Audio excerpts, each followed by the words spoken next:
नमस्कार. तर आत्ताच नुकत्याच झालेल्या पुण्यात एक टँकर अपघाता प्रकरणी आपल्यासोबत बोलण्यासाठी आहेत श्री गणेशवीर. नमस्कार.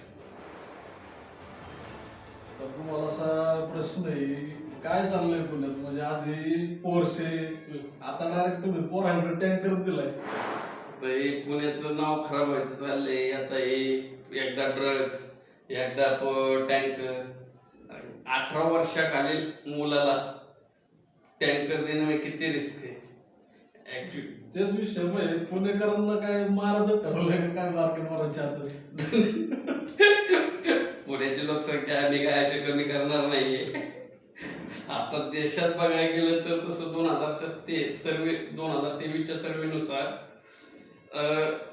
3.5 मिनिटाला एक माणूस रोड अपघातात मृत्युमुखी पडतो आणि तासाला 19 माणसं. म्हणजे किती संख्या आहे म्हणजे अपघातांची. एकतर ड्रायव्हिंग करणं हे खूप रिस्की काम आहे आणि त्याच्यात तुम्ही असे लहान लहान मुलांना जर गाड्या एवढ्या मोठ्या देत असाल तर मग लोकांनी करायचं काय? जगायचं, रस्त्यावर फिरायचं का नाही? हा माझा मुद्दा. तोच विषय झालाय. आधी पुण्याचं नाव होतं विद्येचं माहेरघर, सुसंस्कृत शहर. आता पुणे म्हणलं की एकतर ड्रग्ज, नाहीतर लहान मुलाकडून झालेले अपघात. हा नाही ही ओळख आता कशी बांधणार परत? पूर्वीची ओळख कशी आणणार? नाही, आता सिस्टीमने कडक कारवाईचं सुरुवात केलेली आहे. आता सिस्टीम बघेल आता काय विषय आहे ते. पण जो दोषी आहेत त्यांना कायद्याच्या कटामध्ये कायदे सुटणार नाहीत. पहिला जो पोरशा अपघात झाला त्या केसमध्ये म्हणता येईल की बाबा तो पिलेला होता, दारू पिलेला होता नाही का, नशेच्या ह्याच्यात झाला. पण आता जो टँकरचा अपघात झालाय म्हणजे एका 14 वर्षाच्या मुलाकडे टँकर दिला पाण्याचा चालवायला आणि त्याने 4-5 जणांना उडवलंय. तर म्हणजे आधी पोरशे कार, आता डायरेक्ट टँकर, आणि ते बी 14 वर्षाच्या पोराला. आणि हे पालकांचा हलगर्जीपणा म्हणावं लागेल की बाई एवढ्या लहान मुलांना तुम्ही देताय त्याचं कारण काय? जर मुलंच नाही ऐकत तर तुमच्या संस्कारांचा तो कमीपणा आहे की तुमची मुलं ऐकत नाही. हे पोषकाचं म्हणजे आपण ते नाही का त्याला थोडं उजवं काय मानून उपयोग नाही, कारण त्यांनी जो गुन्हा केलाय ते चांगला नाही.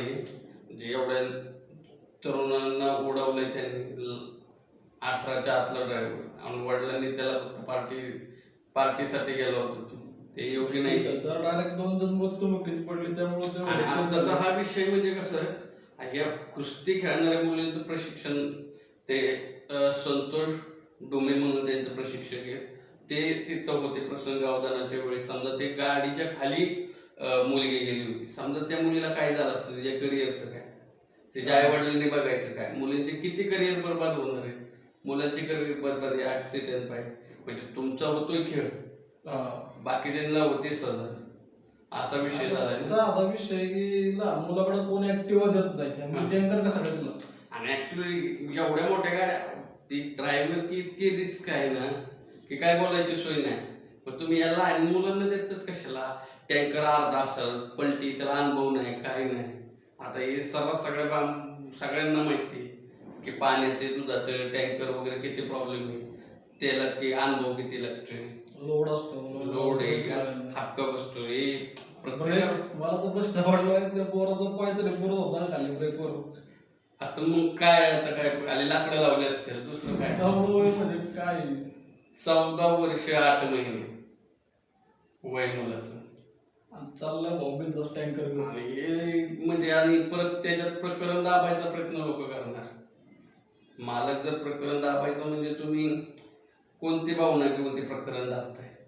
म्हणजे तुमची मुलगी, तुमची घरातली, तुमच्या मुलीला काय झालं, तुमच्या मुलाला काय झालं, भविष्य काय, त्याचं फ्युचर काय, पाय मोडला गेला, काय निकाळलं, तो त्यांचं भविष्य काय.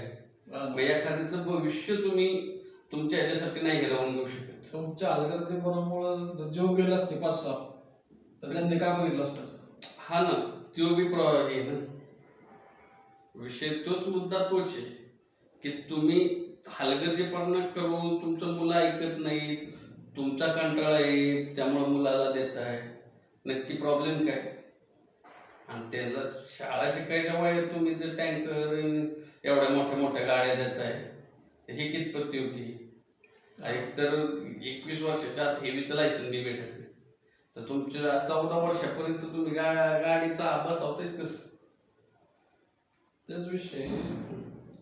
आता तर आता हे तर पहिलं तर इथं पोरग काहीतरी 17 वर्ष आणि 8-9 महिने म्हणून त्या थोडस जवळ होतं अल्पवयीनच्या क्रॉस करण्यासाठी 18 वय, त्यामुळे ते दोन्ही सेक्शन लागले होते. आता हा तर 14 वर्षांचा म्हणजे आता तर अल्पवयीनच झाला. आता जर त्याला 300 शब्दांचा निबंध लिहायचा होता तर आता ह्याने किती शब्दाचा निबंध लिहायचा? आता हे निबंधाची वेळ तर ह्याच्यावरून नाही आली पाहिजे. ह्याला तर खूप मोठे हे झालं पाहिजे. पहिले पालकांना नाही की आता तर पालकांना टँकर मालकाला उचललेलं आहे, त्याच्यात काही प्रॉब्लेम नाही. निबंधनाचा विषय असा आहे की कायद्यातच त्याची तशी तरतूद आहे. कायद्यानुसारच जज म्हणजे काय स्वतःच्या मनाचा काही निर्णय नाही, जे कायद्यात सांगितलंय तेच फॉलो करत असतोय तो. विषय असा आहे. म्हणजे आता अशी एक वेळ आली असं वाटत नाही का की अल्पवयीन पोरांसाठी जे कायदे ते पण आता कडक केले पाहिजे? हा, ते बी आहे. कारण क्राईम रेट जो वाढतोय ते वय बघून वाढत नाही. आता 16 ते 18 तर एवढा वाढतोय. ऍक्च्युली कसे गुन्हेगारी क्षेत्रात अल्पवयीनला जास्त पुढे केलं जातं कारण त्याला शिक्षण आहे. आता हे स्वतः बऱ्याचशा ठिकाणी माहिती गोळा करून आपण हे तयार करतोय, बघतोय व्हिडिओ, पण हे स्वतः आम्ही त्या क्षेत्रात बघितलंय काय प्रॉब्लेम आहे की अल्पवयीन पोरं बिनधास्त आता गाड्या घेऊन रोडला फिरतायत. पोलिसांची म्हणा किंवा सिस्टमची भीती त्यांच्या मनात राहिली का नाही, त्यांच्या पण आणि किंवा पालकांच्या पण, जे की पोरांना बिनधास्त गाड्या देत सुटलेत मोठमोठ्या. आता ते पालकांच्या मनात एवढ्या मोठ्या घटना जर घडत असतील तर नक्कीच त्यांच्या मनात तर भीतीचं वातावरण नाहीच. एवढी बिनधास्त जर त्यांना तर त्यांच्या मुलाची काळजी नाही, त्या मुलांनी काय केलं, बाकीची तुमच्या मुलांची नाही बाकीच्या मुलांची काळजी करा. सिस्टमची पकड कुठेतरी सुटत चालली. हा, गरिबांची मुलं, मला काय म्हणायचं, गरिबांची मुलं इथं स्ट्रगल करण्यासाठी पुण्यात येतात. उद्या त्याच गरिबांचे त्याचे जर जीव बाकीची घरची उपजीविका भागवणार असते, त्यालाच काय झालं तर त्या घराने जायचं काय करायचं काय, आणि तो त्यात सेटलमेंट करणार. मग हा कितपत योग्य निर्णय? आणि सिस्टीमने तर त्याच्यावर कडक कारवाई केली पाहिजे कायद्याअंतर्गत, की असे म्हणजे जे 18 वर्षाच्या आतील मुलांना असं गाडी चालवाय म्हणजे पालक सुद्धा देणार नाहीत, हिंमत बी करणार नाहीत. तेच कुठेतरी धाक राहिला नाही. कारण पहिली गाडी होती ती विदाऊट नंबर प्लेट फिरत होती. आता हा भाऊ विदाऊट लायसन, विदाऊट त्याचं वय पण बसत नाही, लायसन ऍप्लिकेबल नाही येतो ऍक्च्युली, टँकर घेऊन फिरतोय. मग तेच सिस्टमने काय केलं पाहिजे? हो, सिस्टीमने त्याच्यावर कडक कारवाई केलीच पाहिजे, त्याच्यात काय प्रॉब्लेम नाही. आणि जे म्हणजे आता पालक बघतायत जे व्हिडिओ, जे समोर आलंय दृश्य, त्यानुसार पालकांनी बी एक गोष्ट लक्षात घेतली पाहिजे की आपल्या मुलावर बी ही वेळ येऊ शकते, आपल्यावर ही वेळ येऊ शकते. त्यामुळं आपण सतर्क राहा, आपल्या मुलांना आपण ताब्यात ठेवा, त्यांना 18 वर्षानंतर लायसन देऊन व्यवस्थित गाडी चालवावी, जे कायद्याच्या नियमाप्रमाणे आहे तेवढंच करायला सांगा, एवढंच आम्ही सांगायचं. म्हणजे आधी प्रॉपर गाडी चालवायला शिकवत्या, मग गाडी द्या बिनधास्त, लायसन आल्याशिवाय देऊ नका. एकतर गाडीवाल्यांचं जीवन इतकं रिस्की आहे की आर्मी नंतर जर कुणाचं जीवन रिस्की असेल तर ते मी गाडीवाल्यांचं समजतो. कारण जर रात्रीच्या गाड्या येणार असेल तर कोण किती अडवतंय, दारूसाठी किती हे करतंय, कोण काय करतंय, ते त्यांचं बी जीवन रिस्की आहे. तर तुम्ही त्यात तुमची लहान मुलं जर एवढ्या रिस्कमध्ये तुम्ही हे करताय तर योग्य नाहीये. विचार करा, सतर्क राहा. थोडीशी 1 मिनिटाची जरी चूक झाली तरी त्याची पण वाट लागते, घरच्यांची पण वाट लागते. जर त्यात कोणाचा जीव गेला तर त्या फॅमिलीची पण वाट लागते. हो ना, हे बी तुम्ही लक्षात घ्या. तेच आहे. या काळजी. धन्यवाद. नमस्कार.